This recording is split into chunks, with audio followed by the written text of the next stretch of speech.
श्री शिवाय नमस्तुभ्यम। जय माता दी दोस्तों, आप सबका मेरे चैनल में स्वागत है। श्री सत्यनारायण कथा द्वितीय अध्याय। सूत जी बोले, हे ऋषियों, जिसने पहले समय में इस व्रत को किया था उसका इतिहास कहता हूँ, ध्यान से सुनो।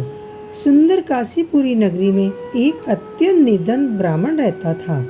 भूख प्यास से परेशान वह धरती पर घूमता रहता था। ब्राह्मणों से प्रेम करने वाले भगवान ने एक दिन ब्राह्मण का वेश धारण कर उसके पास जाकर पूछा, हे विप्र, नित्य दुखी होकर तुम पृथ्वी पर क्यों घूमते हो? दीन ब्राह्मण बोला, मैं निर्धन ब्राह्मण हूँ, भिक्षा के लिए धरती पर घूमता हूँ।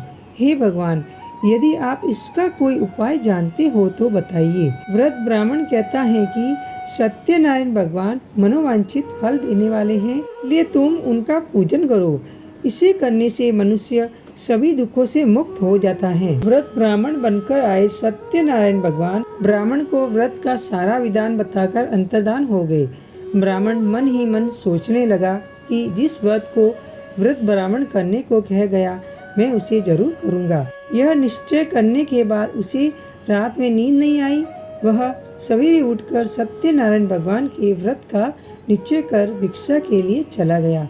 उस दिन निर्धन ब्राह्मण को भिक्षा में बहुत धन मिला, जिससे उसने बंधु बांधवों के साथ मिलकर श्री सत्यनारायण भगवान का व्रत संपन्न किया। भगवान सत्यनारायण का व्रत संपन्न करने के बाद वह निर्धन ब्राह्मण सभी दुखों से छूट गया और अनेक प्रकार की संपत्तियों से युक्त हो गया। उसी समय से यह ब्राह्मण हर माह इस व्रत को करने लगा।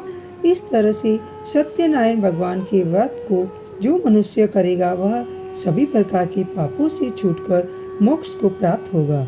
जो मनुष्य इस व्रत को करेगा वह सभी दुखों से मुक्त हो जाएगा। सूत जी बोले कि इस तरह से नारद जी से नारायण जी का कहा हुआ श्री सत्यनारायण व्रत को मैंने तुमसे कहा। हे विप्रो, मैं अब और क्या कहूँ? ऋषि बोले, हे मुनिवर, संसार में उस विप्र से सुनकर और किस किस ने इस व्रत को किया, हम सब इस बात को सुनना चाहते हैं। एक समय वही विप्र धन व ऐश्वर्य के अनुसार अपने बंधु बांधवों के साथ इस व्रत को करने को तैयार हुआ। उसी समय एक लकड़ी बेचने वाला बूढ़ा आदमी आया और लकड़ियां बाहर रखकर अंदर ब्राह्मण के घर गया।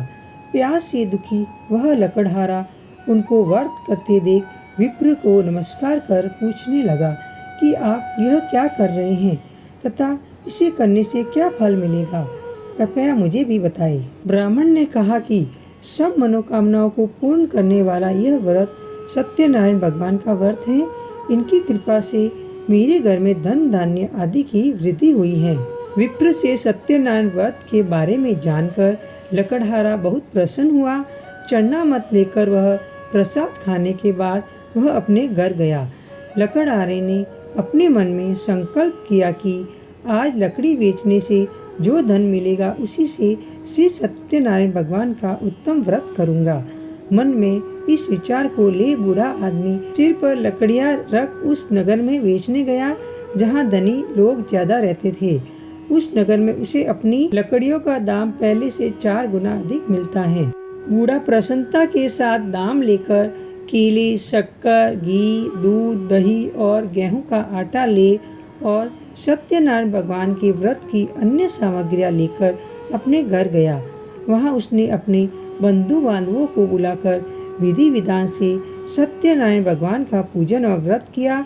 इस व्रत के प्रभाव से वह बूढ़ा लकड़हारा धन, पुत्र आदि से युक्त होकर संसार के समस्त सुख भोग अंत काल में वैकुंठ धाम चला गया। इति श्री सत्यनारायण व्रत कथा का द्वितीय अध्याय संपूर्ण। आशा करती हूँ कि आपको मेरी वीडियो पसंद आई हो तो लाइक शेयर जरूर कीजिए और अगर आप मेरे चैनल पर पहली बार आए हैं तो सब्सक्राइब करना ना भूलें और बेल बटन को प्रेस करें।